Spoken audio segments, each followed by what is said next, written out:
Adidas just keeps taking L's. They can't help themselves. And as we're going to go into this video, we're going to see Beyonce's bounce back. Before we get into that, make sure you follow the channel, subscribe to the channel, and like the video for Fashion is Art, and we'll get right into it.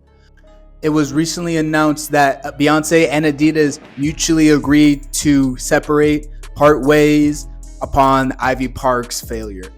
Now, Ivy Park has been doing really well for the past few years, so I don't want to call it overall a failure. But at the end of the day, when you look at what their projection was supposed to be and what they actually got through in 2023, you can't really argue with that. They were set to do $335 million, only ended up doing 65. Now, there's a lot of reasons for this, but we're going to break down those after we get through this article.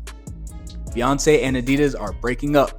A source close to the situation tells a Hollywood Reporter that the Grammy-winning entrepreneur and the German lifestyle brand have mutually agreed to part ways.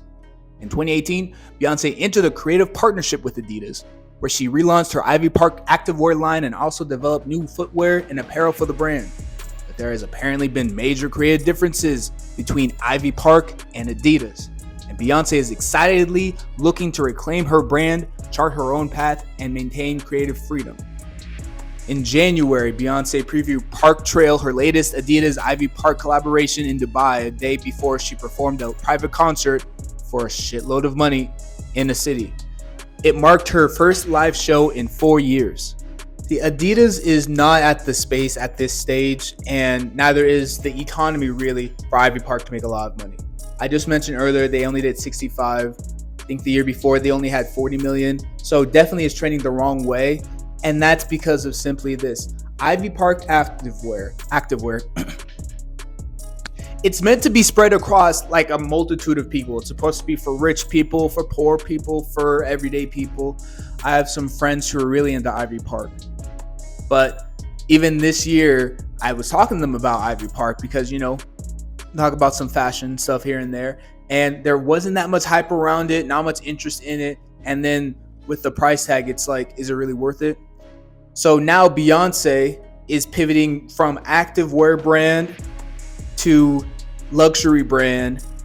And I think it's a genius remarketing because at the end of the day, she wants it to be successful. She already has the connections to make it a success in the luxury space regardless. But again, Ivy Park isn't necessarily, in my opinion, sold as luxury. It's sold as just basically activewear that anyone can get.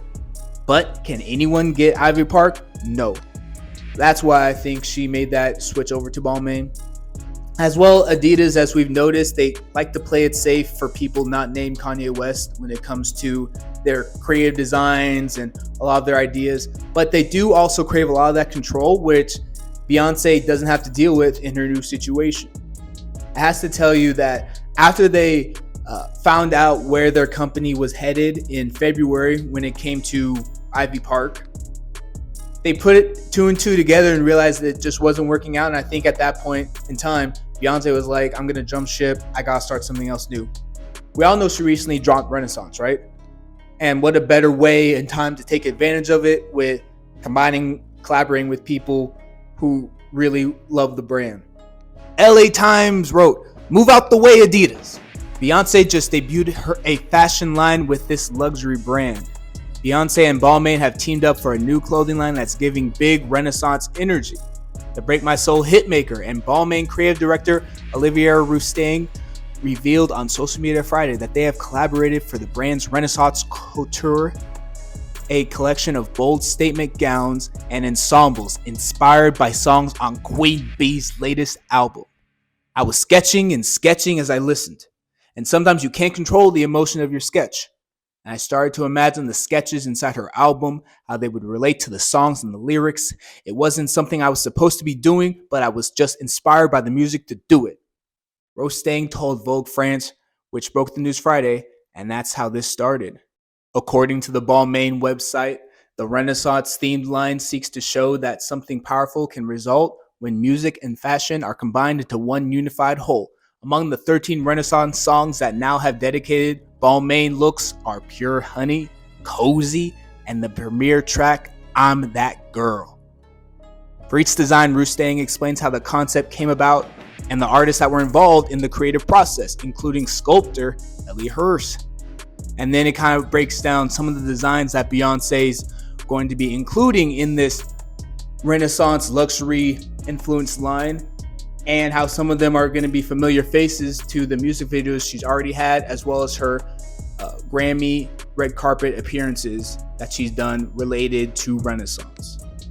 The Balmain line dropped a day after Beyonce reportedly cut ties with Adidas in a mutual agreement, according to The Hollywood Reporter. The singer and the activewear brand collaborated on her often in demand Ivy Park line. Representatives for Adidas and Beyonce's Parkwood Entertainment did not immediately respond to the Times' separate request for confirmation Friday. Thank you, Olivier Rousteing and Balmain, for bringing Renaissance to life in couture, Beyonce wrote on Instagram.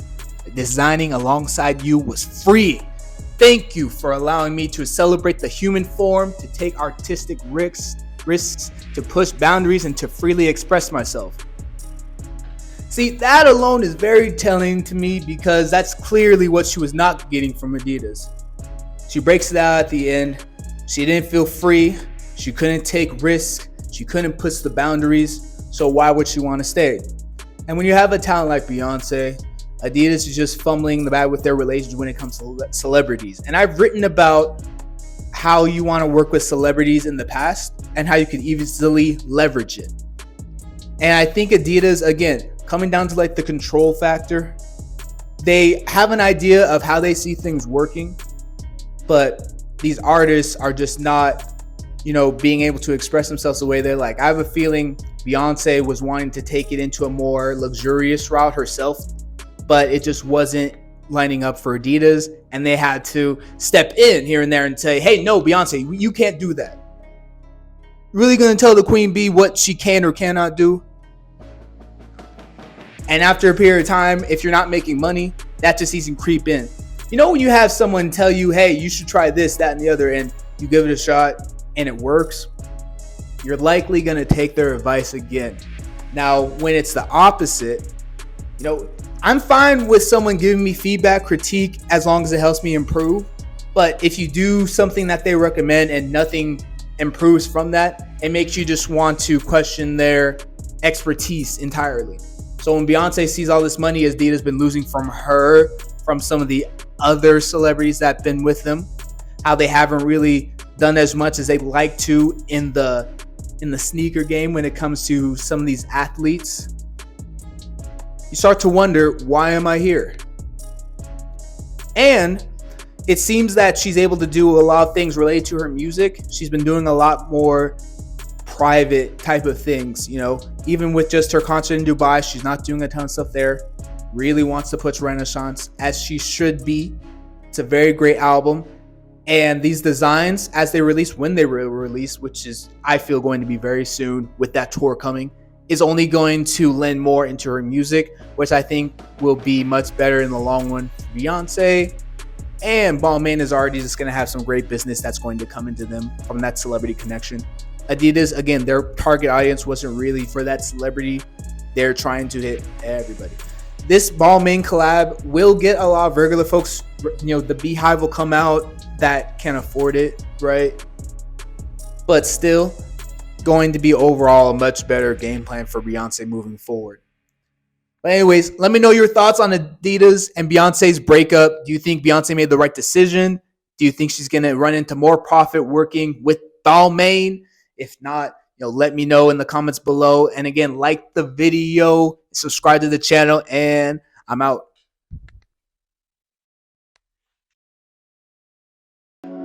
These my daddies make it hurt.